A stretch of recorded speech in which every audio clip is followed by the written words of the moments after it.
All right, looks like we're back for our final match. Let's see who's on the. I don't think we can quite see who's on the play yet, but we'll figure out in just a moment.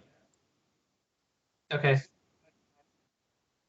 Ooh, yeah, that's that spicy 61 card Chaos Elves deck.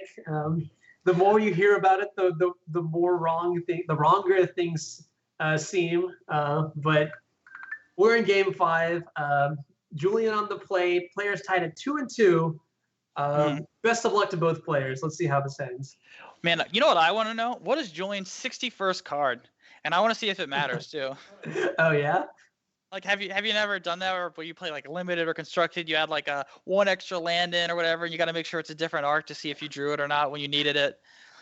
Yeah, I've done that. I've done that before, like on Magic Online too, where I'll have like a foil Arid Mesa and like a non-foil one, just to like see like what happens when like you draw this or that. Or yeah, just I mean it doesn't give you anything important, no important information. It's purely just for enjoyment. But man, it is fun sometimes. All right, let's look at Julian's hand, being he is on the play. This is not the best hand, honestly. Well, it doesn't. So, I mean, if he draws into a Cradle, he could have something as explosive as like a turn 2 kill. But Julian's going to go ahead and mulligan to 6. And his mulligan is great. It's everything. He has multiple Deathrite activations. The potential for that. Good elves, like a good number of elves to get pressure in play. Not to mention he's also live if he draws extremely live to a Green Sun Zenith or, like a Glimpse or something like that if he draws it early. But Caleb's hand, I think it's really hinging on that Brainstorm. So I think the Brainstorm is really just going to tell what happens this match. If he hits the nuts here, Julian's just dead. He could just Brainstorm into Lotus Petal and Tomb and kill you. Just Lotus Petal and Tomb, reanimate, you're dead. Yeah. And honestly, I kind of want to see it happen, but I mean, if Julian gets to untap, he's going to be in such a great position having that active Deathrite Shaman. He can develop his board further by, playing Cavernous Souls and Wiredwood Symbiote. And it seems like... What is going on? Is he reanimating his creature? It's not like difficult, it's just time consuming. Now, this is fascinating. I wonder what Caleb's line is here. He's taking hit. What? Was he just trying to get lucky and hit like a behemoth? I don't even know what happened there. So what does the Earth Trader do? Yeah, that's interesting. I guess Caleb may have been like afraid of dying on turn 2 or something like that. I'm not exactly sure, but the line that he took, Dark Ritual into Thoughtseize. Maybe it was a misclick or something. I really want to figure out what's going on, but let's just see where the game goes from here. Now that we're here, I want to see what happens. Yeah, for sure. Either way, we do definitely have a game. Yeah. But taking that Wirewood Symbiote was a pretty strong game. That being said, Julian does still have an activation for Deathrite Shaman open in the form of Birchlore and Heritage Druid. I'm actually surprised we didn't see the Korean Ranger come down, because if I'm not mistaken, he could have played Korean Ranger using Heritage Druid and Birchlore Rangers, and then if he needed to activate Deathrite, he could return Forest, untap Birchlore Rangers, and then make a black mana, and then use Deathrite. So he could have gotten in another point this turn. Yeah, that's a good point. I'm not a great Elves player, so I could be wrong, but I believe that's the line I would have taken if everything works the way I think it does.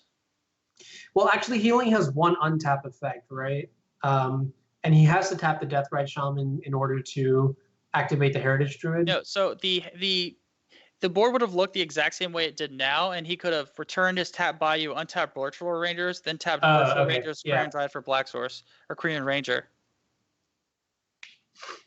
Gotcha, yeah. And Caleb is going to give Julian the early win. You saw that that draw, that gush of cards he got was literally just all like Cabal Therapies and a Chrome Box.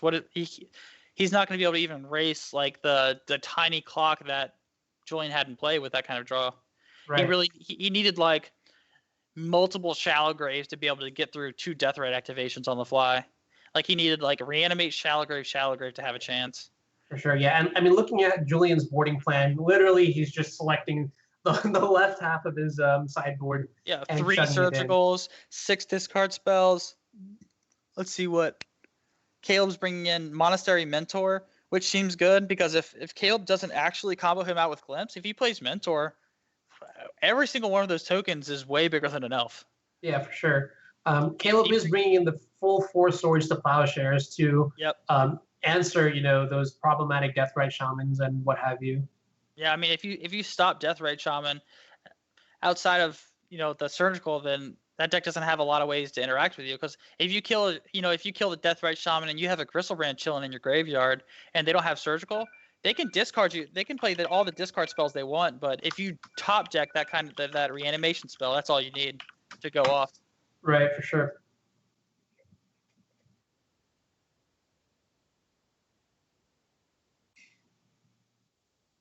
Okay, yeah, and Caleb is electing to take out the Dark Rituals. It's going to slow his deck down just by a bit, but I think the trade-off is that you're adding in a little bit of resiliency and protection at the price of speed. Yeah, and I think that's fine in this matchup because I assume that he knows Julian is on his signature elves list as of late, that he's not going to have the natural orders to really pressure him extremely quickly, and that if he wants a fast finish, it's going to be more of a glimpse draw, and he doesn't need Dark Ritual, especially with all the Lotus Petals and things like that. Right, and so I honestly, admittedly, I'm not the best elves player either, but I really do like that Julian is boarding out some number of Elvish Visionaries.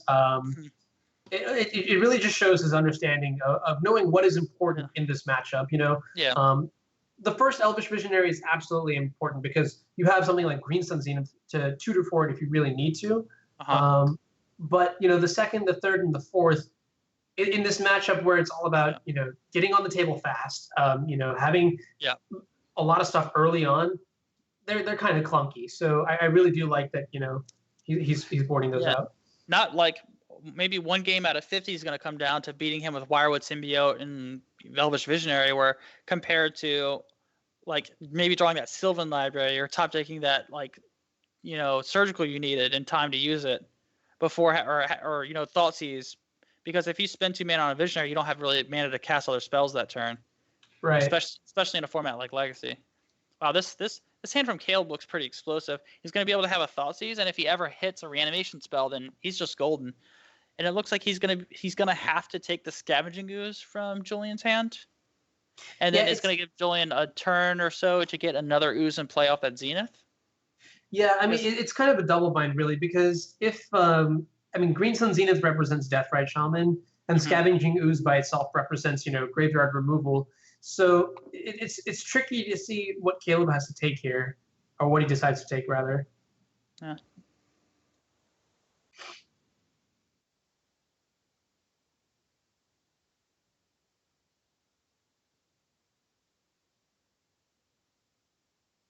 Yeah, this is interesting. So Julian decides to lead off with the Heddle Sentinel. It's probably going to open up a couple other draws or potentials in the next few turns. And I think that is the best thing, because obviously it untaps whenever you play the green spell, so he's going to be able to crack in for 2 on his turn, and then he's going to be able to play Llanowar Elves, Heritage Druid, Green Sun for Scavenging Ooze, ship the turn. Is how it looks like it's going to line up. All right, and we see Caleb's Ponder reveals a Shallow Grave, a Polluted Delta, and a Cabal Therapy. That actually might be enough for him to take the game. He's going to draw the Delta, play Delta, Lotus Petal, draw for turn, Entomb, reanimate, and then he's going to be off to the races at 15, or not 15, he'll be at 14 life with a Children in hand, just waiting for another Lotus Petal.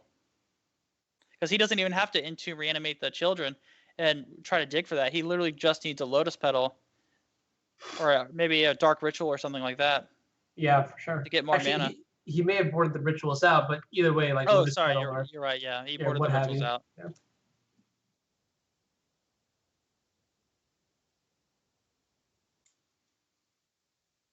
Julian going to play a Heritage Druid, likely to develop his board state, allow him to just vomit as many cards on the table as he can as fast as possible. Trying to figure out how this Quirion Ranger changes the math. He might actually be able. I'm trying to think if he'll have enough mana to stop him from being. Yeah, it looks like he should have enough mana to keep him from going off. Or no, I'm sorry. I think all the mana will be drained from his pool by the time it's Caleb's turn, so he won't be able to have the ooze up. Okay. Yeah.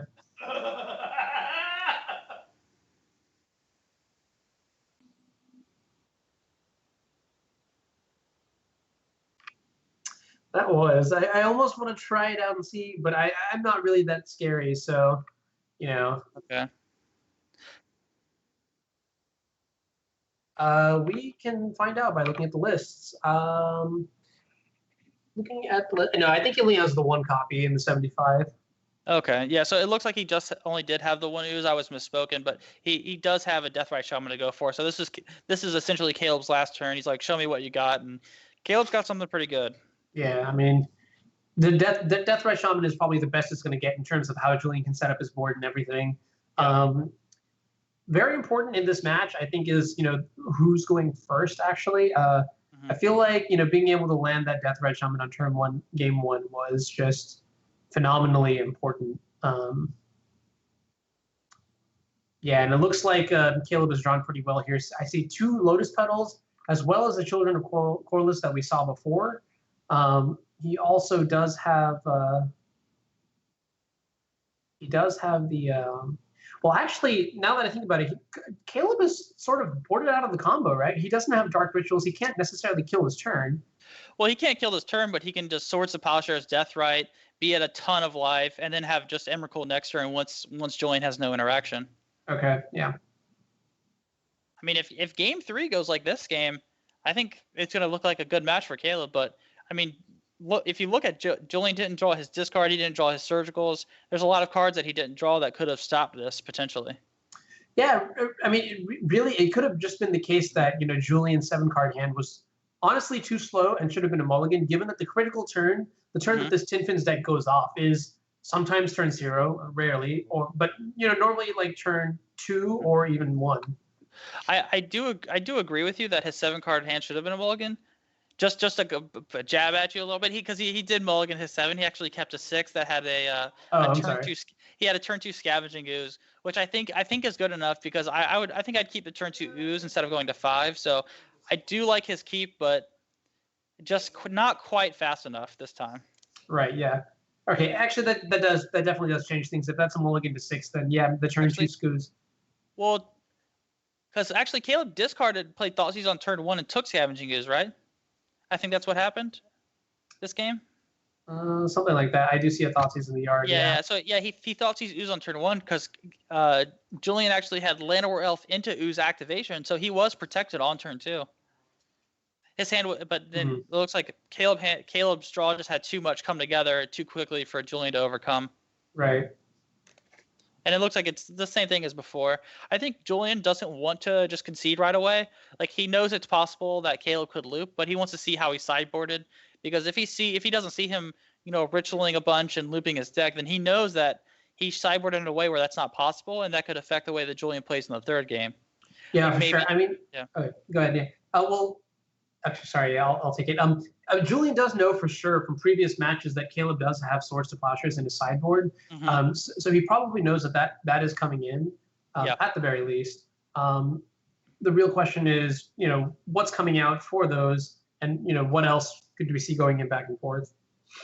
But maybe it's possible that in the next game, once Julian realizes that Caleb's unable to Dark Ritual chain into Emrakul, that he could set his board up in a way where maybe Caleb could get a Gristlebrand attack and Gristlebrand turn, but can't fight through the pure amount of hate that Julian's going to have after it's all done. Like, maybe you draw 14 cards and hit me for 7, but if I have a Scavenging Ooze and 2 Deathrites that I was able to dump on the board, I know it's safe to do that because you can't plow all 3 of those and still go off next turn on just the 7 cards when you discard the hand size, Yeah, for sure. Yeah. And it's possible that he could lock the game up that way, but I mean, that's highly unlikely, but it is information that's worth gathering, especially in the finals of like an event like this. Where right. You've been slugging it through for, weeks and weeks to get here. You're in match 5, game 5, or game soon to be game 5. Not that it matters because the color's not very good anyway, but yeah, absolutely. I am just curious how Caleb is going to end this game, because did he? I didn't see if he did it or not when we were talking about this, because we were mostly paying attention to Julian's sideboarding, because that seems like the most important part of this match. But did Caleb board in his Tendrils of Agony? It's possible I that did he not did notice that. that. Yeah. I didn't see it either, but I didn't know if I overlooked it or something.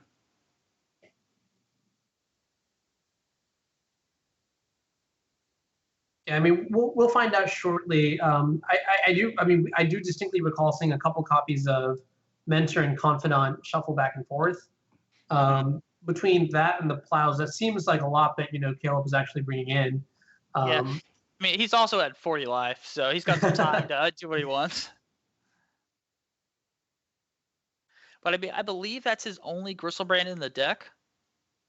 Okay, he's gonna shuffle up, so it's not gonna matter. But I mean, he's discarding down to hand size now. I'm not sure if he's gonna try to go off again next turn and just kill his opponent, or if he's gonna discard to a hand where he goes play Mentor, play 6 spells, kill you.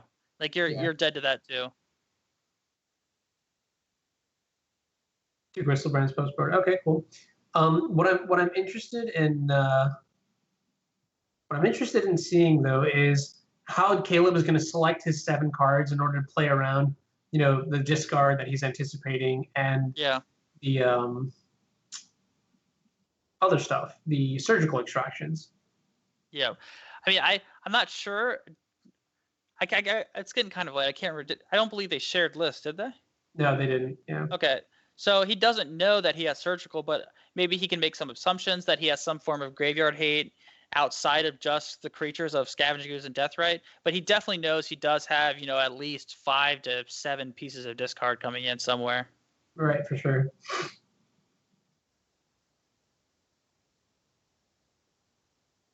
So okay, well, sorry. So Julian drew Green Sun for turn. I don't know if that's going to be enough.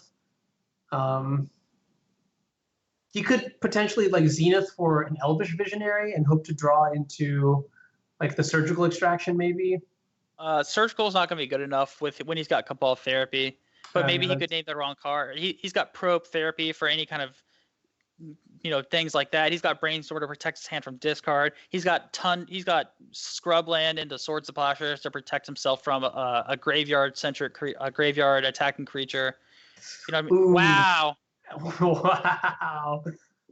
And he does awesome. Yeah, he does draw the surgical extraction, which is probably, realistically speaking, it's the best thing that he's got going on right now.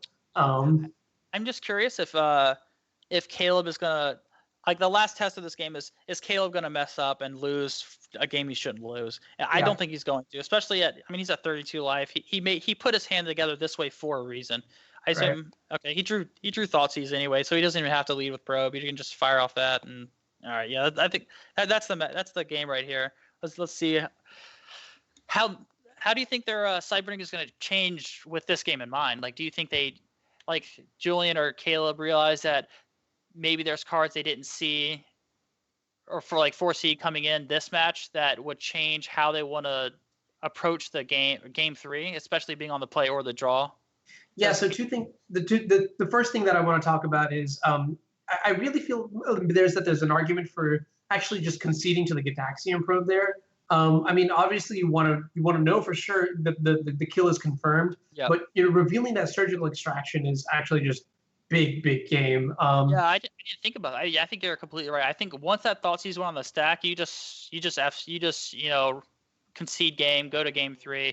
Maybe he doesn't know about surgical, maybe he does. You don't know for sure, but you know for sure that you didn't show him that one, and I think that's important. Yeah, there are a lot of ramifications about seeing surgical extraction now. And I'm not really sure, how Caleb is going to react to that. But if Caleb does keep the Dark Rituals, he is going to be a little bit more vulnerable to a turn 0 or a turn 1 answer to his combo. If he goes on turn 1 Dark Ritual into Entomb into Shallow Grave, well, he knows that's a bit weaker of a plan because Julian has access to the surgical extraction post board. And it looks like he's boarding out his mentors and bringing in the rituals, like you were saying. So it looks like he's going for a more all-in cheesy kind of win. I don't know about cheesy, but you know what I mean. He's trying to. He doesn't want to play the game of grindy with the elves and especially that he knows that he has the plows. Julian might have seen the plows and made some assumptions about having mentor or dark confidant and change his game plan, and maybe Caleb's trying to punish that with a different go of things. Yeah. But wow, this hand is phenomenal. I think, yeah, if Julian needs to play that discard spell on turn 1 maybe, or I guess he's going to lead with Deathrite, and then that's going to let Caleb play Island Lotus Petal pass, I think. Yeah, this Julian's hand seems really, really, really good right now. Yeah. Oh wow, Gitaxian Probe is huge. Yeah. It's gonna let Caleb set up his draw. Like there's a situation where he plays like, fetch land, Lotus Petal, go, Swords of Plowshares, untap, and then he gets to. I'm trying to think how he could play around this surgical. I think he's gonna have to find a piece of discard. Yeah, that definitely is the only way. And in fact, I think given the way that Caleb's hand looks right now, that second graveyard piece of interaction, in the Scavenging Ooze, or the third, I guess, if you're including the Deathrite Shaman, that's going to need an answer pretty soon, pretty fast, because once Julian is able to untap, with lots of mana and is available to him, yeah, that Scavenging Ooze is going to be able to activate multiple times, which means that even if Caleb has multiple combo pieces, i.e. like double Entomb and double Reanimate, yeah, Scavenging Ooze is going to plow right through it. Mm-hmm. I think I would be surprised if he just didn't Swords of Plowshares right away. Or I guess there's not a. I think he should have Swords of Plowshares in case Julian drew a fetch land. Like if Julian draws fetch land, that's pretty bad because then. Wait, did he fetch on turn 1? I can see his graveyard has 1 card in it. I'm guessing it did. Yeah, it has a Windswept Heath. Okay.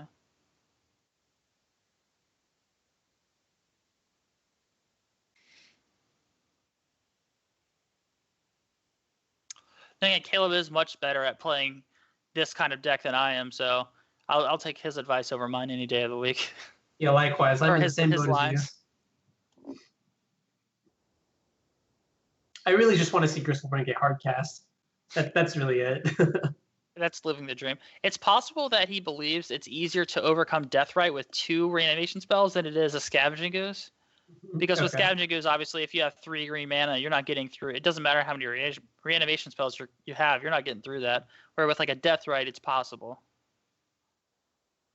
Yeah. So what's interesting is now that Julian has committed. Oh yeah. Now that Julian has committed the second creature onto the board, what do you think Caleb should go after? I think Caleb's going to Swords of Plowshares, untap, and Brainstorm. If he hits a discard spell, Julian's dead. Okay. Because see now his defenses are down. He untaps. He'll Brainstorm down to 2 mana, Dark Ritual up to 5, discard down to 4, Entomb, Gorya's Vengeance dead. So if he hits off this Brainstorm, I think we're looking at a champion here. Yeah, and I'm pretty excited.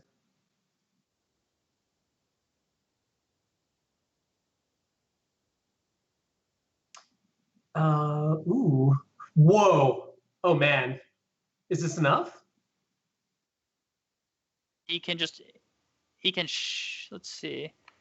I can't see because Gorya's Vengeance targets. Yeah, it does. It's not it enough? does. I'm sure this is going to be fixed by the time we can. You could put 2 cards back He and could then Brainstorm again. Yeah. He could put 2 cards back, fetch, Brainstorm again, but then he's short of mana unless he hits a Lotus Petal. Or no, he has 2 Dark Rituals, I'm sorry. I think he Brainstorms again. I think that's the safest thing to do. Yeah, I think he puts back that Island, that Entomb, he has another shot that, the wheel try to hit again. Mm-hmm. Yeah. Now this is exciting. Oh man. We need to slow roll the Brainstorm somehow. But I feel obviously this turn is not boom or bust for Caleb, so No, not at all.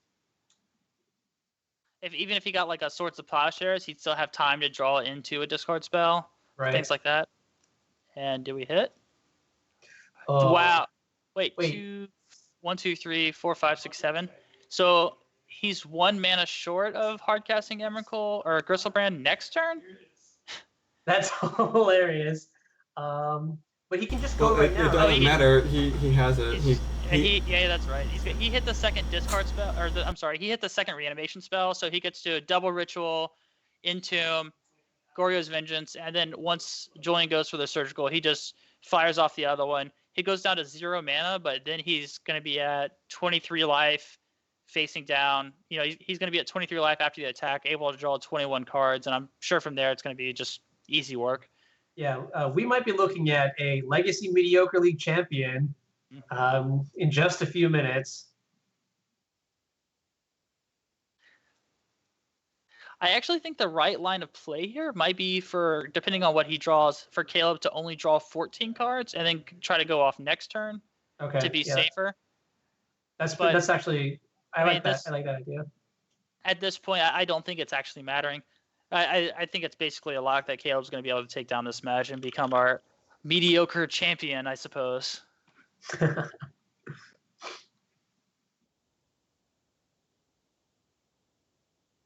And Julian in the tank right now wondering, is it even worth it right now to surgical the Gristlebrand? Is there any so Caleb obviously has full information on Julian's hand. So Julian now has two options. The only thing he can do is play surgical extraction, or that's the only card that he can play. But we also have to understand that there's actually the option to not play the surgical extraction and maybe play it at a later time.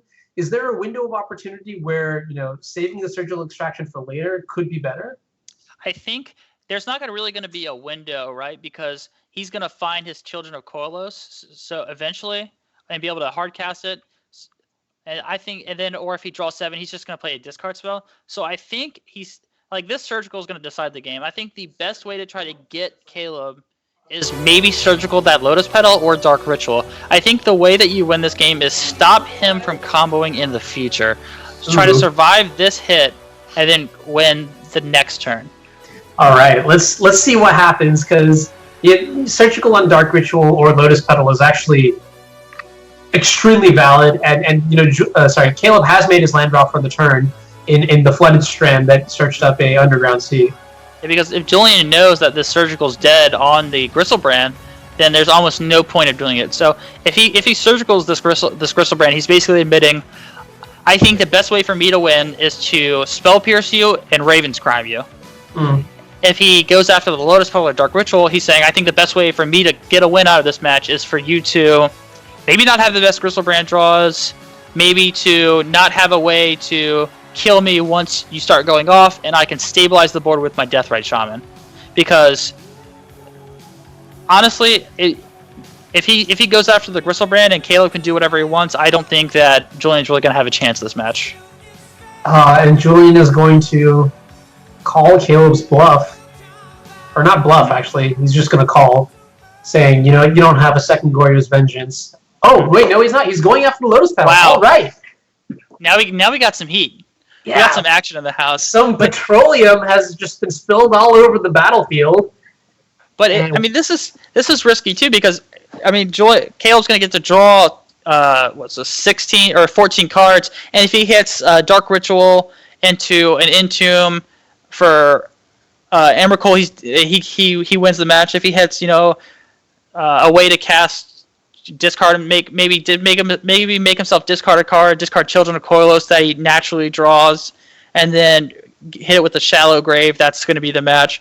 There's going to be a lot of things that Caleb can draw into, but I do like what Julian's line here. He thinks this is the best chance to win, and I agree. I don't think that hitting Gristlebrand and making your opponent spend 2 mana is going to win you the game. I think this is the highest probability that Caleb bricks off. Yeah, and I think I agree with you as well. The question is, what is the question actually? So let's say Caleb does actually brick. What does he do then? What is his game plan afterwards? What happens if Caleb bricks? Yeah, I think it really just depends on Julian's draw, because Caleb bricking is going to be him having to not have Swords of Plowshares. It's going to be him having to not have maybe a discard spell for what Caleb draws to interact with him. I honestly can't really think of a great way for Caleb to brick, but I'm sure there's a way. Yeah. Maybe he's going to have to draw some lands and mana and not. I think honestly the biggest thing for him bricking is not drawing swords to plowshares. I think him bricking off on plow is how Julian gets in the game, and then I think Julian needs to maybe draw a Thoughtseize or a way to stop Caleb's redundant way to go over the top of the Deathrite Shaman. Gotcha. Yep. I wasn't sure what So he drew the Shallow Grave, so it looks like he's just an Entomb and Dark Ritual short of winning. I assume he's going to go ahead and draw another 7 here. Yep. And let's see. Wow, it looks like he is a mana short because he didn't hit on one of his other Dark Rituals. So he's definitely going to attack here. I'm just curious if he's going to try to go for the other Dark Ritual. I can't remember. How many Chrome Boxes did he keep in exactly? I don't think he cut those, did he? I don't think he cut any either. If you're boarding in the Dark Rituals, I'm not sure if it makes sense to take out the Chrome Boxes. Yeah. And I wanted to address a comment you made earlier just about, Julian's going to lose to a lot of different things, but really at this point, it's mostly just about him, trying to pick the best of the worst evils out there, i.e. leave Caleb with the worst option possible, I suppose. Yeah. And one thing I like to say when making decisions like in situations like this, or when I used to play against in Modern, when I played against Splinter Twin, if I felt like I wasn't going to win the game by trying to play around the combo, I would just play a Tarmogoyf for Liliana or whatever's in my hand on turn 2 or 3 and just make them have it. Because if you lose, you lose. There's no you don't lose by a lot, you don't lose by a little. You just lost. So. If he surgicals this Gristlebrand and then, he plays the other Vengeance and goes off and wins, you'd be like, oh, Julian was close to winning. He was one piece short. But, if he hits this Lotus Petal and then he's able to restrain Caleb on mana and he breaks off and wins the game, he won. It doesn't matter how much he won or lost by. So like he hit the Lotus Petal here, maybe he gets steamrolled and it looks like a joke. But you know what I mean? Yeah, for sure. My the AOL free trial. My understanding just is that Magic doesn't really reward you for the glory kill, the overkill. 20 points. That's like any extra is just. I mean, it's not needed. Unless it's mandatory, you could have probably done it without overextending or doing anything flashy. That being said, I think Caleb's going to win in a very flashy and over the top way.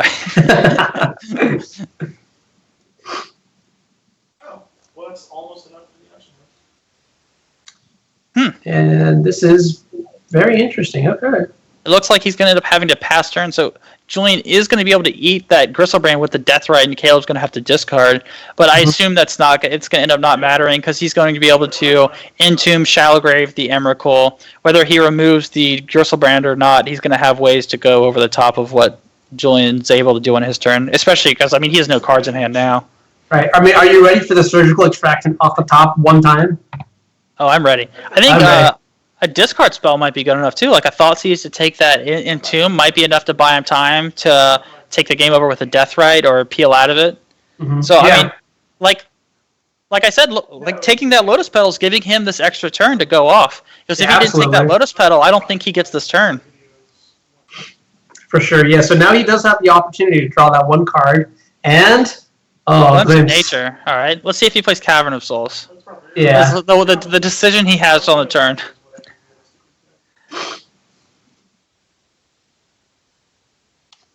Rather unfortunate, but It's worth noting that Shallow Grave doesn't actually reanimate Gristlebrand right now because Children of Koros is the top creature in his graveyard. Fascinating, actually. Okay. Very, very good point.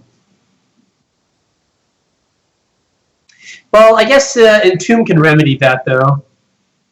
Entomb can remedy that, but let's say Caleb doesn't have enough mana to do everything he wants to, so I think Caleb's going to end up having to brainstorm. So let's say he untaps, goes land, Entomb, Gristlebrand, or not Gristlebrand, Emrakul, trigger on the stack, Shallowgrave. He goes, eat Emrakul, you get Children of Koros. You can use it to gain a life. If he plays Goryo's Vengeance, it targets. He can remove the Gristlebrand. With that spell on the stack. So I think this game is going to last another turn or two, but I don't really see how Caleb loses from here unless he breaks off on these double brainstorm, ponder, and Julian peels what he needs to get back into it. But again, I'm really impressed with Julian's play. He tanked on on that play of the surgical because he knew Caleb's not a stupid player. He doesn't just jam and hope that you're dumb enough to not play the cards in your hand. And targeting the Lotus Petals, giving him these extra turns, letting him pressure Caleb with the Deathrite Shaman. It's like really, it's opened a lot of doors that weren't open before, even though it is still a stretch to win this game. Yeah, certainly.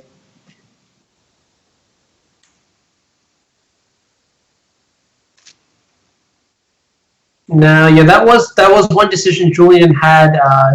Yeah, it looks like Julian did like you're saying. The decision he had looks like he kind of threw it away because if he thought about it, he like eating then was not correct because if he had he doesn't have Lotus Petal, so he can't get to 4 mana for a double reanimation turn, and if he goes land, reanimate 2 reanimation spells, he would have to have had a Dark Ritual to do that. So in order to have that Dark Ritual, he'd have to top deck it, which isn't very likely. And if it was already in his hand, he would have played it Caleb would have played it on the previous turn in order to go off and just kill him with Emrakul immediately. Right. So I think that is a misstep by Julian that's going to end the match. But overall, this seems like this was a great series played. I think both players played really well up to all through this. Just to be super careful though, it's not necessarily the case that this match is just over yet. Even if well, let's see. I mean, so do you think Caleb was going to go for Bristlebrand here, or is he going to go for? I think he's just going to get Emrakul. I think he's just going to Emrakul him, and then he's going to shuffle up. Caleb, sure, Julian's going to be at 1. He's going to have 1 unknown card in hand. Does that really matter? Caleb's going to have a reanimation spell, a land, and 3 cantrips in his hand left. Right. How many Bristlebrands are exiled right now? Actually, is it just the one? One, I think. I'm trying to think of what the other the exiled cards are. Okay. Yeah, because I'm trying to think, because Deathrite Shaman ate the 1 Bristlebrand. Yeah, it looks like the Lotus Petals that were surgical, and then the therapy that was flashbacked. Okay, yeah. So, game's not over just yet, but it's looking very bleak for the Elves Master. Yeah, he can. Oh, please cast Children of Koilos and attack. Please, Caleb. Oh wait, he can kill him this turn. He can play Children, sacrifice it, and then Shallow Grave it and attack for 1. Wow. You think he's going to see the line? I think so. He can probe him, sack fetch land, and gain the 3 life back he just paid. That is actually probably one of the most incredible ways I've seen. Oh no, oh, you didn't see it. Oh, so close. That's fantastic, though.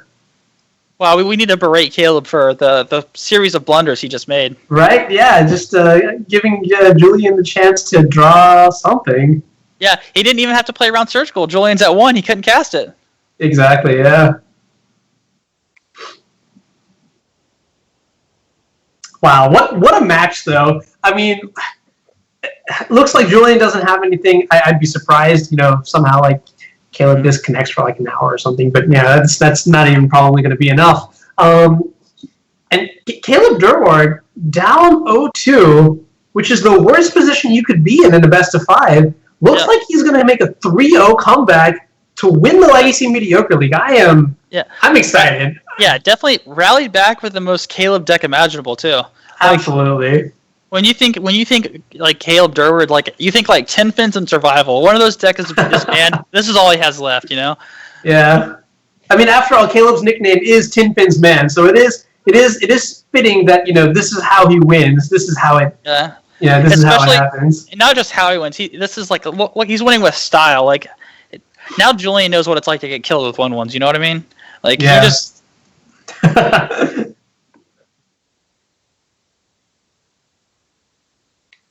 Julian's finger is on F2 right now. I can see it already. Just facing down Doom. Yeah.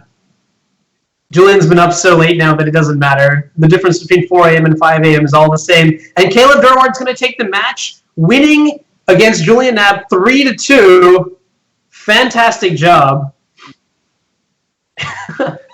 Caleb's face doing a victory lap. Yeah. This was phenomenal. I mean, I love Magic, and these games really do represent the great things about it. I assume we'll get Caleb in here in just a minute to talk about his win. I mean, it's only 10 o'clock for him. It'd be great if he could join. That's just phenomenal. I'm going to order some food in the meantime. Because commentating, it makes you hungry, you know? Mhm.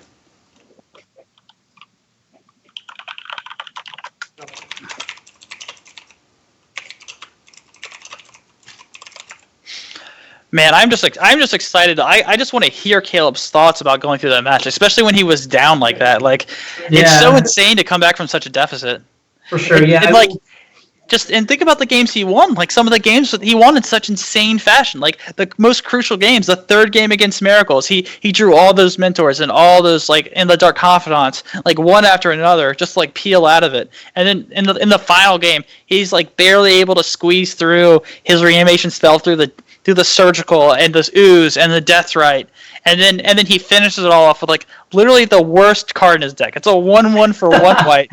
He has 1 scrub land in his deck to cast it. Like what's going on here? That's like epic. That's really just what it is. I mean, like looking at Julian's game 3 hand, it just seemed impossible for Julian to actually lose that, right? Because I mean, yeah, Julian's hand was a little bit slow, but he had the pieces that he needed to set everything up, and Caleb just navigated it beautifully. You know, he had a couple decisions he needed to make. He plowed the right creature. He set up the draw steps so that he would. I mean, he set up the draw steps to maximize the ways that he could play around both the Deathrite Shaman and the Surgical Extraction. And Julian made the right play too, like making the read that Surgical and Gristlebrand would not be enough. If he had Surgical Gristlebrand right there, he would have lost on the spot. Yeah. Anyways, that being said, looks like we might have a one-on-one interview with our champion here. Mike?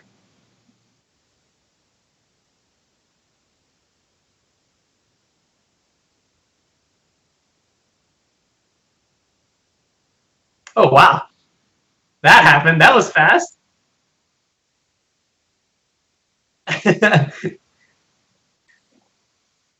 Yeah, he's just mediocre plus now. I think he might be upgrading to the Legacy Super League now. I think he's gonna hit up Wizards. They're gonna be like, we gotta take this guy in. He just beat all those mediocre chumps. Like, he's gotta be fire. Hold on, we got to get to the average league first. I mean, there's a long ways away before we get to Super. Yeah, nope. So give me the same error. Caleb can't be added until they accept your contact request. So, Caleb too big for the. The little people now, I guess. Yeah, why don't we, you want to go on break for a short second while we figure out what's going on here, get Caleb in here, and then we'll have an interview? Sure. All right. Sounds like a plan. All right. All right, we'll be right back. Okay.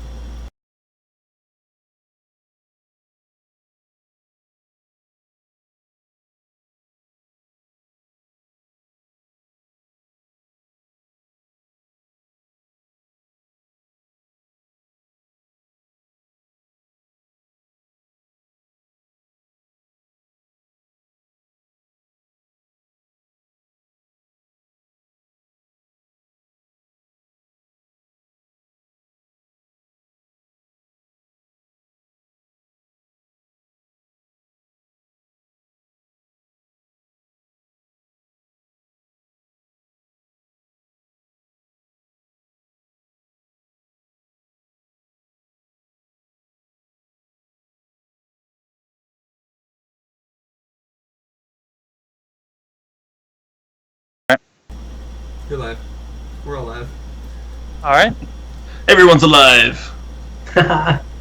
Oh, yeah. We were just talking about how insane those matches were, Caleb. Like when we sit down for a final, I feel like that's what we want to see.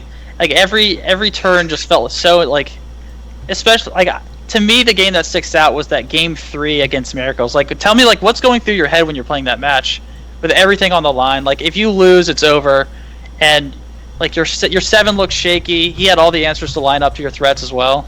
Well, yeah, it was like, yeah, my set that was the Lotus Petal Chrome Mox keep on the play, right? Yeah. I mean, I would keep that every day, just like Thoughtseize into Bob. It's, what else do you want against Miracles? Maybe a couple lands, but yeah, he answered like my first few things, and like every turn it was like I play a card, I'm like, okay, this should be good. So long as he doesn't. Okay, well he had the thing. Okay. Oh, but I drew another thing. Oh, this will be good. So long as he doesn't. No, he did hit his land, so he can snapcast it back. Okay, not a big deal. Now, oh, I got this thing, and it was very a roller coaster of emotions.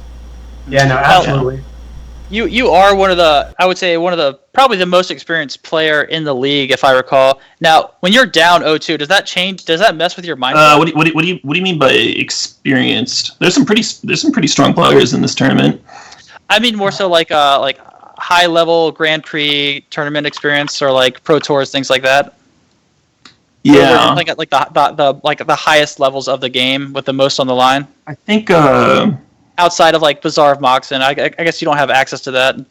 Doesn't Lee J have a? I was under the impression that Lee J had a Legacy GP top 8 and a Bazaar of Moxen top 8. He does. I think Julian has a Bazaar top 8 as well. I don't know. There's some experienced tournament players in this thing. It's just that their experience is like almost purely Legacy. Yeah, I was just saying because for argument's sake, you could make that argument. So I was just presenting the information that way, but. What I'm asking is when you're down 0-2, like you're going in to your third match 0-2, like does that affect you in any way, or do you just kind of have to like power through? Oh well I mean I was assuming that that I was drawing dead anyway. The reason I played the Miracle's Mirror first is because I thought I had a much better chance in the Miracle's Mirror than I did playing Tin Fins against the counterbalance deck, especially when I didn't know like what his sideboard hate was, like how much graveyard hate and whatnot. And obviously Julian knows that I've got Mentors coming in, so he's not going to board out all of his creature removal and stuff. It was actually like kind of a nightmare matchup. I was thinking I was around like 10% or something to win that match. And after the way that game 1 started out, where he like stuck a counterbalance and then like got to untap with Jace he played Jace but he didn't get to untap with it. I was like he pondered and kept. And I was pretty sure that I was just not resolving anything because I knew he had a Force of Will in his hand. And so then when he went for the Jace, I was like, well, I think I just have to cast this Entomb, and because like it's like a 0.02% chance to resolve right now, but it's going to turn into a 0% after the Jace resolves. And then everything just went right. Like his counterbalance. Like whiffed on 2 when he like fetched and stuff. I had a pretty long tank that turn because it was I have like 2 different lines, right? When he fetches, he's obviously looking for a 2 casting cost card to counter the Shallow Grave, and I can in response to the fetch, because I know he doesn't have a 2 on top, I can play the other Shallow Grave in my hand to get back the Grizzlebrand, but I'm probably not going to combo kill him that turn by using that 2 mana. So then I'm just playing to like get his Jace off the board, because then I'm attacking Jace with Grizzlebrand, right? And just like drawing 14 cards and then like hoping to win the next turn again through blind counterbalance when I know he has a Force of Will in hand. Yep. So it was pretty complicated. But I thought I was very, very low chance to win that game. Do you have any questions for Caleb about that game 2 when he was playing Jund against Miracles? Because I know you had to be going crazy when you were watching that. So I didn't actually get a chance to commentate that, but I was just about to talk, about this whole, the finals. It was I mean, we would talk about how epic it was, but, how did you feel? Like, you were actually really, really far ahead, on that game 3. You had, ulted with Liliana and stuff like that. And then, You mean the game 2. Game 3, I'm Mold Oblivion. Oh, yeah, you're right, yeah. Yeah. I made a couple of mistakes that game that let him climb back into it. One of them was casting the Dark Confident. I think I had 2 good lines that turn. One of which is uptick Liliana, discard my Dark Confident, and the other one is pass, don't do anything, right? Like just sit there with double Punishing Fires and a Bob in my hand and a Liliana at 4 counters or whatever it was. But playing the Bob into the countertop was basically throwing away my turn. It was like time walking myself when I didn't really need to do that. So then the Liliana is like a turn away back from ultimating, or however you want to look at it. And then the turn that I did try and go for a lethal attack, I had 2 different lines, right? I had 3 different lines. There's the one I chose, which was attack, and then when he taps top, Abrupt Decay it. There was also sorcery speed, Abrupt Decay top, and then if there's shenanigans, then I can do whatever with Liliana afterwards. or I can lead with the Liliana ult, and that would also prompt some kind of response from my opponent. And I think I still Abrupt Decay top when he taps there, just in case it's Terminus on top. I would like to deny my opponent the ability to have the top after they untap, after clearing the board. But either way, whether I Abrupt Decay the top as a sorcery or ultimate to Liliana, at least then I'm not like marching my Tarmogoyf into a pile of angels. Mm-hmm. That all makes sense. The most exciting thing is you one of the turns in the finals you missed an onboard kill. Was the Are last you talking turn, about the last turn?